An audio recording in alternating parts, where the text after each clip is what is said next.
लोकमतचे पत्रकार रवींद्र साळवे यांना उत्कृष्ट आदर्श पत्रकार पुरस्कार प्रदान। पालघर जिल्हा पत्रकार संघाकडून दिला जाणारा सन 2025 चा उत्कृष्ट आदर्श पत्रकारिता पुरस्कार देऊन लोकमतचे पत्रकार रवींद्र साळवे यांना सन्मानित करण्यात आले आहे।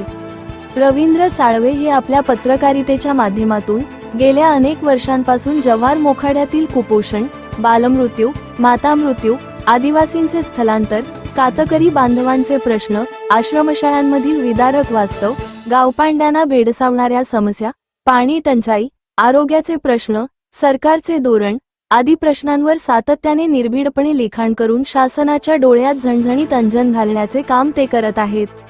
त्यांच्या या कामाची दखल घेऊन पत्रकार दिनाचे औचित्य साधत ज्येष्ठ पत्रकार लेखक संशोधक मीना मेनन व व्यंकट अय्यर लेखक माध्यम तज्ज्ञ यांच्या हस्ते मानपत्र व सन्मान चिन्ह देऊन त्यांना हा पुरस्कार प्रदान करण्यात आला।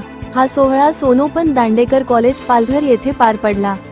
यावेळी सोनोपंत दांडेकर महाविद्यालयाचे प्राचार्य डॉक्टर किरण साने, पालघर जिल्हा पत्रकार संघाचे अध्यक्ष नरेंद्र पाटील, ज्येष्ठ पत्रकार रमाकांत पाटील, कोषाध्यक्ष पंकज राऊत, सरचिटणीस श्याम आटे, लोकमतचे हितेन नाईक आदी पत्रकार, सामाजिक कार्यकर्ते मोठ्या संख्येने उपस्थित होते।